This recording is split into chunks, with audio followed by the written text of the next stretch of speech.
Discovery.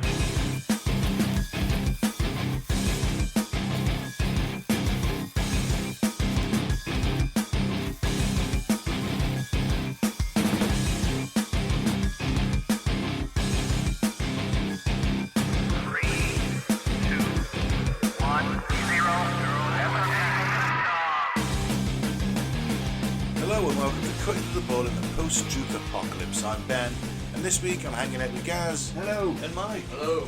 Today we continue the Voyage of the Damned, Part 2. Will things go as horribly wrong? Will they not? Will things recover? We're less pissed this time, so I don't know.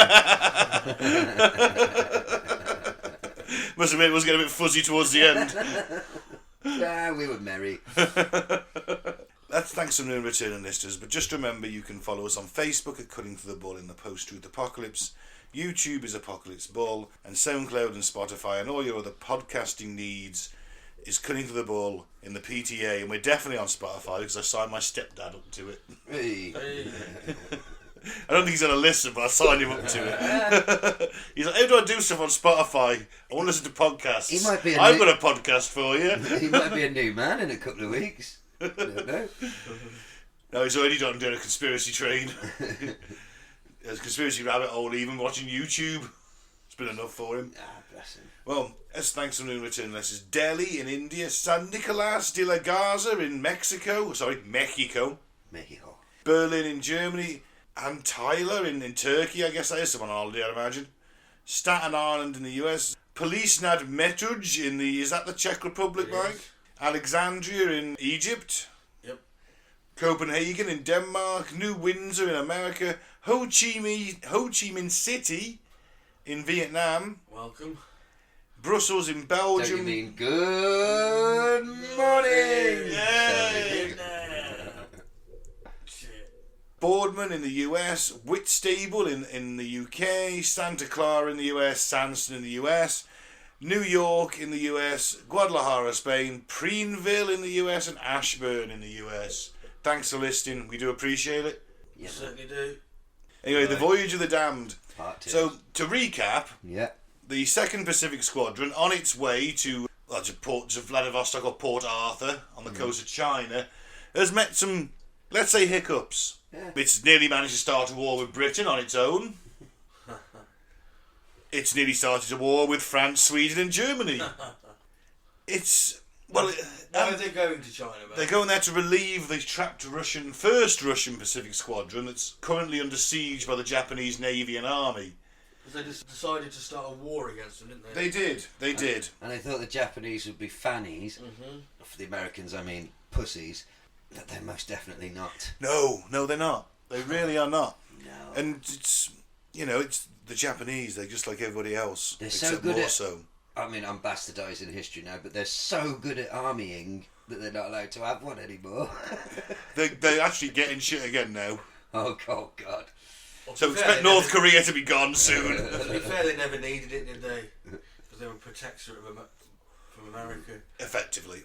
Remember Do you know where I learnt that from? The Godzilla film. Ah. Yeah. That's how I learned, like, they didn't have an army, is because America is supposed... Because in the very first Godzilla, 1951, it's America who come try and fight him first, because they haven't got the... Then do a lot of samurai turn up. No, and then there's some debate about that treaty they signed and that. See, so I learnt history from Oh, wow. Hollywood. Wow. Well, no, Japan would. So anyway, yes, sorry. Remember, there was a lot of racism at the time.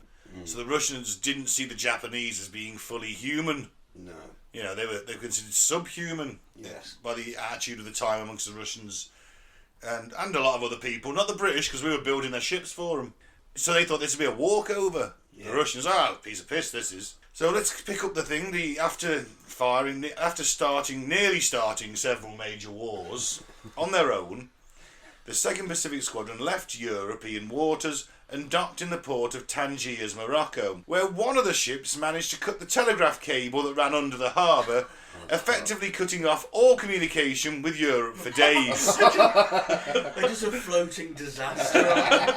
Everything they come in contact with. The phrase "and then it got worse" just keeps on happening, doesn't it? Oh, wow. Fuck me. If I said "and then it got worse" every time in this podcast and you had to take a drink, you'd both be fucking smashed. Well, the end of it. After this, the Kamchatka, remember everyone's favourite ship that kept seeing Japanese torpedo boats all the time? Yeah. It nearly started the war on its own. Yeah. With France, Germany and Sweden. Yeah. It was ordered to take the lead, primarily because Rochesvesky had no reason to trust the vessel's commander at all and wanted to keep a close eye on the troublesome ship. He even started calling it something like that lecherous whore. He started developing nicknames for the ships, and most of them were very crude because he's a crude guy. Yeah. And he got to the point where if someone was fucking about and not doing something right, he'd fire a shot across them. And then he'd go to the front. No, he'd give the order to fire the shot. He'd go to the front of the ship with a pair of binoculars, curse at them in Russian for several minutes, and then hurl his binoculars at them. Jesus. His aides were so prepared for this. This was such normal behaviour for him. They brought along a case of 50 binoculars. Fucking hell. You could argue you could trace their voyage if you went along the seabed from all these dropped binoculars along the route. You could make that case. It's good to have somebody calm and collected in command, isn't it? Yeah. So as they approached the west coast of Africa, they linked up with some German merchant vessels that had been contracted to resupply the fleet with coal. The worst kind of coal they could possibly give them. Yep. To minimise the amount of times this needed to be done, the Russian fleet was ordered to take on double loads of coal. But since the coal bunkers were not large enough to take on the amount needed, sacks of coal were loaded into anywhere space could be found, including storerooms, on the deck, passageways. Anywhere a sack of coal could go, it went. And what's the thing with coal? Dust. Dust. Coal dust is highly flammable. Oh, fuck it up. And highly carcinogenic as well. Yeah. Sort of thing. Well, we'll get to that. This was so everywhere in the ships are covered with coal dust, basically turning them into sailing fuel air bombs. Also, I imagine, I say this as a driver, I bet they were legally overloaded if they were to weigh it. I bet They that's would an be. unsafe level of weight to be on there. Yeah. Okay. Well, I'd imagine that the secondary batteries built into the hull are probably quite close to the waterline at this point. So So as it's it, going to be easier. Would it be easier to sort of tip and sink and just? I guess you could harder be to unbalanced, manoeuvre yeah, and- because ships rely on balance, don't they? It's just a silly thing to do. Yeah. Also, the problem is, though, the humidity combined with the coal dust resulted in thick black tar coating the lungs of every man of the squadron. And not surprisingly, a number of men died due to lung problems. Oh, Lord. There was some good news, however, though. Good news! The fleet sailed into a storm that not only cleared the air, but somewhat cleaned the ships themselves. He sailed into a typhoon. Right. When the storm subsided and the ships are asked about their status afterwards, the Kamchatka replied, "Do you see torpedo boats?" Oh, fuck me.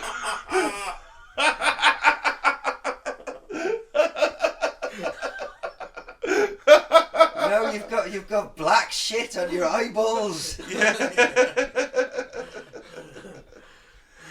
It's like Lister, in it, the five. Was it the 5 specks of dust on? That's right. She thinks it's 5 black holes. Holly Yeah. thinks it's 5 black holes. He's like, and "No, I just sneezed." 5 specks of dirt on the scanner. Has he got a telescope with 5 bits of dirt on the end, and he keeps looking through it?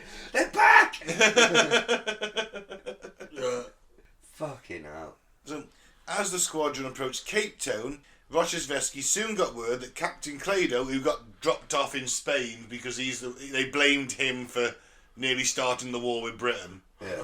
Well, he's made it back to Russia, and he's forming the 3rd Pacific Squadron, fuck. made up of all the shit that they didn't send the first time. They are obsolete, they're leaky, most of them might make it, some of them won't. It's not like he's going to do it. He's going halfway, well, all the way around the world, isn't he? Yeah. Yeah, and these ships, even though the ships, the 2nd Pacific Squadron, most of them are old and a bit slow, these are even older and a lot slower. Fucking hellfire. And he's fucking just got sails. Some of them may well have had, I'd imagine they were all coal powered, but like very early stuff, you know. It's like Dumb, Dumber and Dumbest, eh? Yeah. Now, obviously, they've got no business sailing around the world 18,000 miles to fight the very modern Japanese Navy at this point, because it's been built that we supplied them. Yes. So, not surprisingly, the Admiral refused to give any updates to his location or progress to Clado for as long as he could. So, when he's got Russian High Command, like, somehow getting hold of him, like, where are you? And he's like, don't know. He just doesn't answer them. So I suppose when they stop, they must get telegrams like, "Let us know when you're here," and he's just like, "File that one under B1N." Not too long after this, the Russian government received a message from the British informing them that there was another fishing fleet operating out of Durban, just in case. So we're getting cheeky with it now, man. Tell me, old boy, could you inform your captain, the trigger-happy prick? They're fishing boats, for the love of God. Yes. Don't make us send out the African fleet. For fuck's sake. These fools. So, as the squadron... See, I like that cheek, though. I do like that cheek. We wouldn't do that nowadays. I think... I don't know if it is cheek. I think we're genuinely like... Last time we tried to blow these fishermen out of the fucking waters. Like, they're fishing boats, you fucking lunatics. You fucking shithouses. This is... They're fucking fishermen. I think they needed to warn them. Yeah, like, because they're thinking, like, they're honestly thick as fuck. I think there's some cheekiness to it as well. Okay, fair enough, but I think that we're generally just trying to save the fishermen.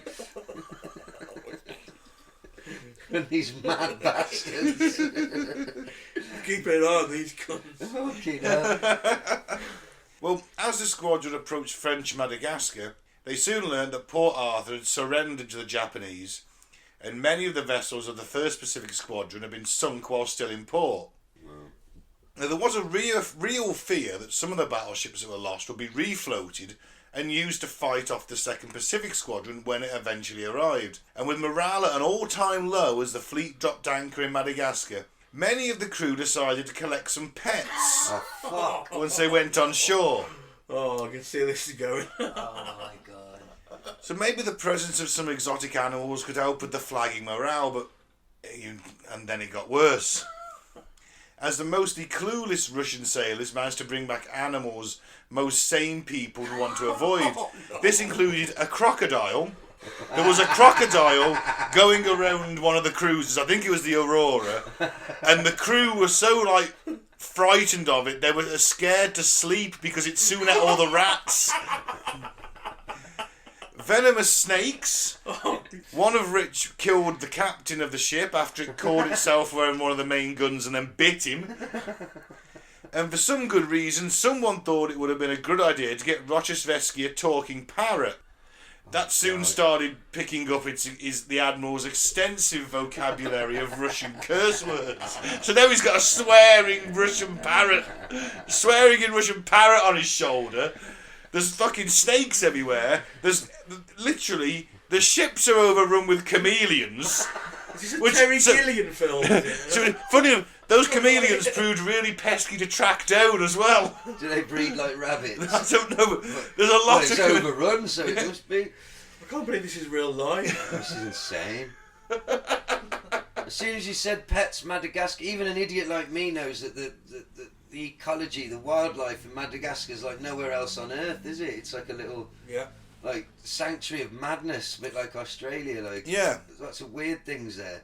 Yes, and like I say, the crew on the Aurora was so overrun with predatory creatures they were afraid to sleep. Fucking crocodile. Was it a babe? Did they get a baby one and think? I don't know. I don't think they managed to sort of get a sedated one on board or no what. Way they saw a real live big one and went, yeah, we'll take that on board. That'll be all right. They can't have been that thick. It must have been like. Because they're at sea a long time, aren't they? These people are thick, though. Yeah, but this is a long time frame, isn't it? Like, yeah. We're saying eventually it could have been. I don't know what the growth rate of a crocodile is, but imagine if it's quite small and funny and like, oh, look at this mad thing. You've never seen one before. Yeah. Not even in a book, right? And then within a couple of months, it's fully grown. Stalking the corridors of a fucking ship. Eating the and rats. You've got no idea how to get it off. You haven't seen YouTube videos about taping up its fucking snout. You know what I mean? Because apparently... The crew can't sleep on an edge. It's like, imagine the way they walk on land, stalking the corridors and how fast they can be. Smashing down the corridor towards you, snapping like, fucking fuck! I'd just be overboard. But I've got a factoid before I forget it. Yes, me, a factoid. Wow. Crocodiles, do you know why the tape in the mouth thing works? No. Their bite power when biting down is like disgust, like, you know, the weight of, I can't remember, something like a double-decker bus, like that much force, but it's got absolutely fuck all in the other direction. It doesn't know. So tape in the mouth. That's why it doesn't just go. I was wondering. Yeah, it was a bit gaffer because I thought they're mental. The way that these Australians and people like that, just they're so used to jump on the back, tape its mouth.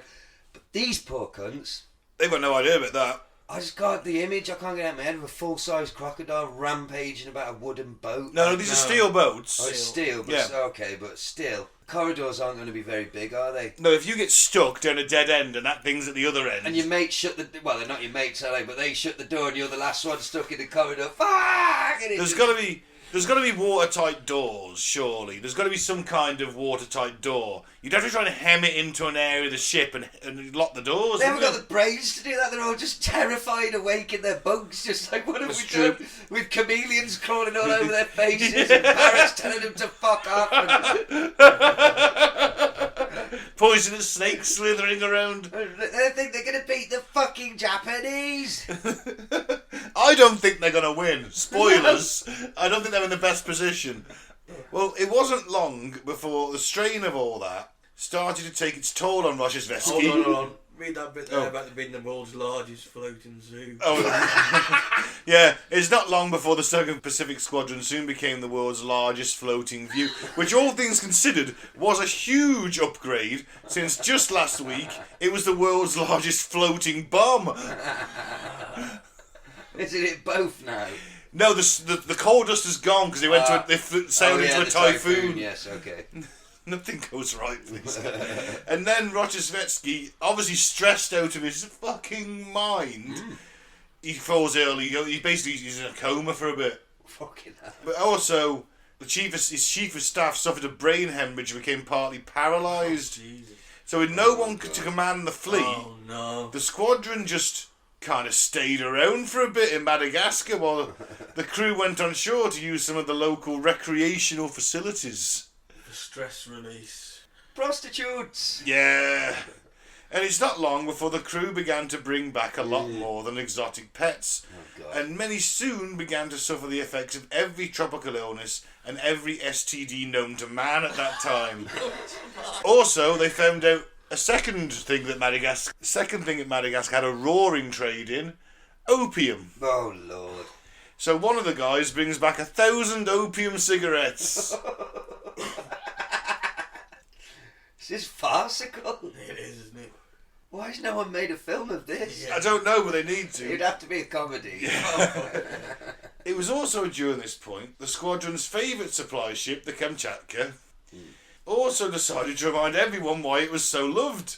Just during a funeral for one of its crew, who may have choked on a chameleon, I don't know. The Kamchatka used live rounds when firing off a salute for the dead man, one of which struck the crew's Aurora.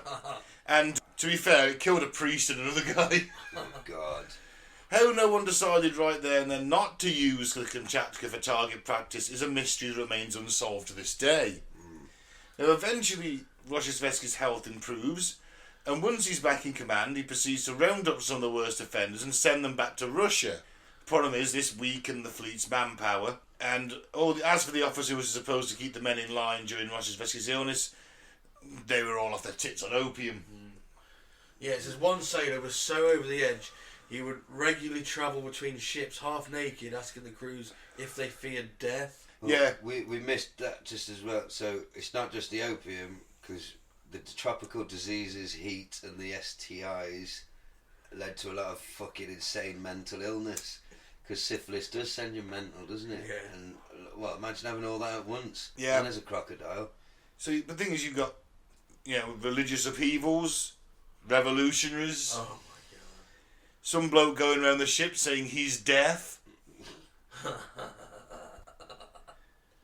So with most of the ammunition used up without ever meeting the Japanese fleet, the fleet needed resupply, and spirits were lifted when a supply ship arrived. Hey. But instead of ammunition, the ship bore thousands of heavy fur coats.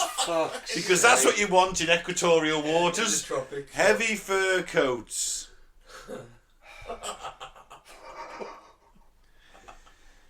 Even the supply fucking logistics are all Mongols. Don't know what the fuck they're doing. We have to resupply. What with? I don't know. Send them what we've got. What do we have? Coats. It's Russia. Big furry coats. Send them a boat. Fuck me. So Rozhetsky's attempts to restore order did also not go well, as during gun training he was reminded just how horrid the ship's gun crews were with their aim. If it could go wrong, it did go wrong. With destroyers failing to stay in formation or even follow orders, torpedoes that either malfunctioned or went rogue, causing panic amongst the gun crews and the destroyer flotilla, and the gun crews still having terrible aim. Yeah, one of the torpedoes, he's right, I want you to go in a line and shoot your torpedoes at that target. And they couldn't do that. Couldn't stay in line. Most of the torpedoes missed, a couple sank, and one circled back round at their own ships and caused everyone to scatter. From that, it sounds like that. You know, like they're supposed to go in a straight line. You know, when you let go of a balloon and it goes. And everyone's going fucking out. No, my fucking. Actually, poorly made torpedoes are like they will do that because it's a little rudder, isn't it? A little engine. And if that gets jolted, it's poorly made, it will turn and it can come back at you. It's not the first time that's... Oh, Lord. And they're all still riddled with fucking jungle AIDS. But on the plus side, the Aurora, which seems to be one of the few competent ships there is, actually managed to have a boat race using its little rowboats, and it all went well, and everyone came back home, back to the ship, and none of the boats sank or anything. Well, that's incredible. It's probably the most competent thing that happened during this entire voyage. They were surprised they weren't eaten by sharks. Yeah, but it's the only competent thing. They had a boat race. That's it. Wow. So while this was going on, the 3rd Pacific Squadron, under the command of Admiral Nikolai Nabokotov, had left the Black Sea with his collection of antiquated coastal battleships and other vessels, and they then managed to cause a massive traffic jam when they arrived at the Suez Canal. And proceeded to stop and scan the area for possible enemy activity. Torpedoes! Ironically, though, the Suez Canal was the only area where the Japanese would probably realistically attack them. But the resulting backlog of merchant ships made for a lot of irate merchant crews and captains. Just like when that prick blocked it up by getting stuck not long ago. Yeah. Fucked up the world, that did. It did. And it was even back then. You see, if you'd have ordered your Tiger catsuit, Would never it wouldn't have arrived, would it? No, it came on a plane. Ah. It's even worse for the environment. Don't shop on Temu. Listeners, ever. Shop like a billionaire. It's not worth it. You're not happy with your catsuit? Oh, I'm happy with that, but when I sit and think about the process that they were prepared to, at a loss, ship it from China to Britain on an aeroplane just to try and get me to buy some more shit that I don't need. Let's be clear though, it's not a cat suit, is it? Oh yeah, no. Jesus, yeah. Thanks, Mike. I should clear that up. Tracksuit. A leisure suit with a cat printed on it. A tiger, actually. A white tiger. And her cub. It's a wonderful piece of fashion. I did shop like a billionaire, but it just made me feel bad. It looks like something a really bad mafia member would wear. Hey, Paulie. Yeah, you've been shopping like a billionaire. Hey, yo, what about it? I shop where the fuck I want to shop. Just need a big chain to go with. Yeah, you do, yeah. Some slick back, well, you got slick back hair. Yeah, just need to cut it a bit. Pimp ring. Oh yeah, a ring, a big chain and set that off. Yeah. So eventually, the Russian fleet made it through the canal, and despite the best efforts of Rozhetsky to avoid his own reinforcements, Nabokotov was eventually able to link up with the 2nd Pacific Squadron off the coast of French Indochina, or nowadays Vietnam. This was a straw that finally broke Rozhestvsky, and he just proceeded to tender his resignation from the Russian Navy. Well, why? He's lost a load of men. He needs a reinforcement. I know they're shit, but they're better than Because nothing. he knows he's going to hide into nothing. You need all you can get. Fucked at this point. Also, he's probably thinking, look, there's another fucking admiral here. He can deal with this bollocks. I've had enough. He's been in a fucking coma. Yeah. So with not much to say in the matter, and unable to leave the fleet, Rozhestvsky continued forward and towards his date with destiny at the Battle of Tsushima. A battle would turn out very badly for the Russian Empire and boost the confidence of the emerging Japanese Empire. Yeah, it didn't go well. Right. I'm not giving you facts and figures, but That's the a Russians surprise. lost a lot. The Japanese didn't lose many. I don't think they lost a ship. Maybe a couple of older ones. The Russians didn't do well and eventually surrendered. They got their T crossed. You familiar with that saying? No. In naval warfare at the time, you're still relying on the broadside. So your ship's side on, all your guns are pointing the same way. Yeah. If you're coming at the enemy in a column, only your front few ships can fire, and only with their forward guns. Yeah. Well, therefore you're under sustained gunnery with more guns than you can dish back. Yeah. So that's called crossing the T, and it's considered quite the decisive naval strategy. So they just went in head first. Yeah, they got ambushed effectively. Yeah. The Japanese crossed the T, no doubt, and they got British advisors on board their ships too. Yeah. As well at this point. Best of the best, dear boy. Ironically, one Did of he the die? Rozhestvsky? No, he got really badly wounded. Fought till his fucking last. You know, the last time anyone saw him before he was really badly injured. He'd already taken a heavy wound to the thigh. He was bleeding out. Been bandaged up. He was helping fire one of the guns. He was a lunatic. To be fair to him. Then he took a shrapnel wound to the head and blacked out, and he was captured when the ship surrendered. Does anyone know what happened to the crocodile? No. No, I'd imagine he went down So with the during ship. all this chaos, the war, there's still a fucking crocodile. Imagine it as a movie. This is the big end battle, and then doing your last stand, but Some bloke's got a shell in his hands, about to put it in the gun, and all of a sudden a crocodile comes out of the hatch and just takes him. Oh fuck! About him. Still total chaos. Not just a crocodile, it was a menagerie of animals. There's still poisonous snakes and fucking all Bloody sorts. monkeys and fucking... Yeah, I bet there's still some opium knocking around too. It's like zebras and fucking... I hope there's zebras in Madagascar. No, I've seen the film. There's penguins in that movie too, though, guys. Cartoon, a zebra and a lion break out the zoo in New York and go home to Madagascar. Do they go home? I've never seen it, mate. You're asking the wrong person. I think so. Well, it's called Madagascar. No, there's definitely no lions and zebras in Madagascar. Right, okay. We'll Google it later on. Because I refuse to believe that a children's animated film has lied to me. It's a good film. I'm sure it is. Wasn't the penguins in that film too, though? Are they from that? They might be, yeah. They tried to escape the zoo, don't they? I have seen it. Yeah, they a long escape the time zoo ago. in New York and they end up in Madagascar. I don't know if they go home and they just get onto a ship, don't they? They want to go to Africa and it ends up in Madagascar. There's lemurs and shit in Madagascar, isn't there? It's like a little island off Africa that's... Well, there's crocodiles, I can tell you that much. Yeah.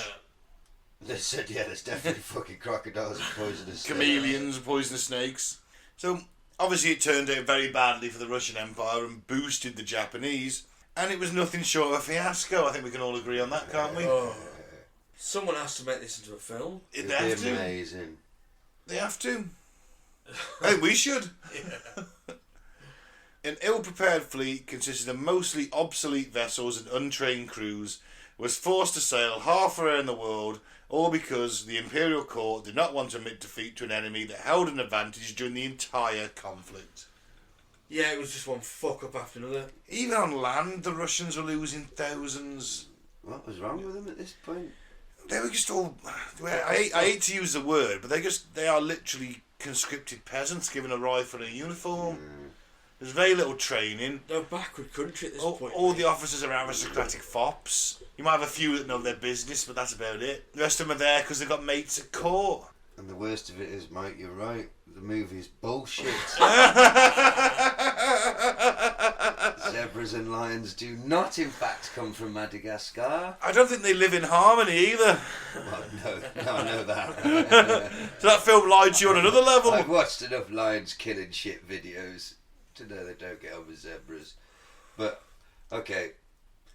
Yeah, that I just imagine the whole thing in my mind like a film, like, of just this, how it could get worse and worse, and then you turn your fucking ship into a zoo, and then it's a bomb, and it's not a bomb, and it's a zoo. You've nearly started major wars with several massive powers. Syphilis and gonorrhea and ringworm and tropical lung disease and you're high on opium. And you're opium addicted and you're shit at your job and you're all out your depth and there's crocodile and all sorts on board. And then you've got to go and fight a battle. And then you realise when you get there, they're not a load of fannies, the Japanese. They're emerging as a seriously well organised, you know. Not long before this, they're still samurais and stuff, you know. Oh, they modernised so quickly. So quickly. There was a British diplomat who went over there in his 30s and he was still there when he was about 60.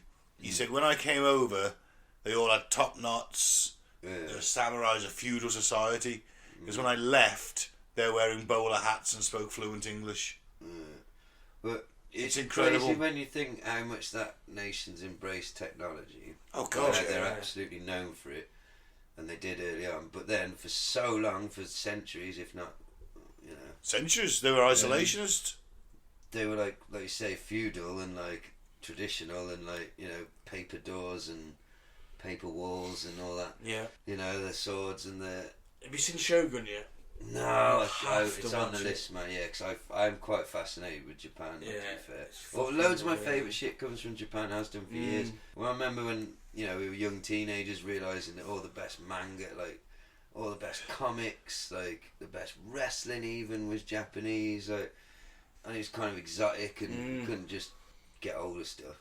I'd see like Japanese wrestlers in magazines, and I'd see adverts for manga in magazines. I'm like, what the fuck's that, man? Yeah. I need to know what that is. Right, and the first time I watched Akira, Ghost in the Shell was first for me. Yeah, I saw that second, but yeah, that one as well. And then Fist of the North Star. Yeah, that's it. Vampire Hunter D. I've watched a bit of anime actually. Good on you. Like, I just look. It's a fascinating place, man. And then like on the darker sort of side, like, you know, like they don't think anything. They'll just go and kill themselves. Well, they were twats during the Second World War, weren't they? They were a nation on nationalist steroids back then. Yeah, they believed their own hype for a while, didn't they? They certainly... Because they had like a Lord Emperor, what's he called? The God Emperor, technically. Emperor, yeah. But remember that samurai code kind of got perverted into this don't surrender. I mean, samurais traditionally don't surrender. They'll kill themselves before they do. But at the same time, it got perverted into this treat prisoners of war really badly kind of thing going on. Well, if you finally get round to watching Godzilla -1... I've seen it. Have you seen it? Week, Oh, it's amazing. Yeah, it's about that, Ben. This kamikaze guy doesn't go through with it. And fucking hell, the shame. Like, no one's fucking pleased to see him, man. When he gets back, people are like, you should be dead, you scumbag cunt, basically. Like, I took him by surprise. It's incredible, the honour system there. Yeah, if you watch like Shogun, there's one point where there's like a guy and he speaks out of turn. Yeah. And to recompense, he kills not only himself but his bloodline. Fucking hell. Him and his newly born son. Fucking hell. Just to stop the family from having shame. Fucking hell. He does it, and everyone just accepts it. It's like, you know, that's it. He's restored. So if you send a bunch of fucking brain dead Russian peasants, you've never seen the sea. A lot of these blokes were recruited from Central Russia, remember? Conscripted from Central, so they've never even seen the sea. And they're paranoid as fuck. They were fucked from the start. Yeah. Torpedo! Torpedo boats! Torpedo! Crocodile! Torpedo! Amazing story. Yeah. Fantastic. Yeah, I really enjoyed that, man. So you just show, not all military blunders are completely horrific until the end. Well, it was horrific for all of them involved, wasn't it? But Yeah. hilarious for us. I don't think you can help but laugh at it, though. It's fucking brilliant. You can't, can you? You just can't help but laugh at it. It literally it was like a Mel Brooks film. It was a work We need to get Mel Brooks on board. a work of comedic genius. I know he's at 95 now, but we need to get him on board. It's just the farcical nature. They're fighting a war with a fucking zoo happening around them. What the fuck? The gun didn't fire properly, I just loaded a chameleon. By accident. It looked like the shell. Oh, I think on that note, we can end the show. I've been Ben. Thank you for listening. Do as thou wilt. Remember that love is the law. I've been Mike, thanks for listening. Peace out. May the force be with you. I've been Gaz, Free Lieutenant. Goodbye.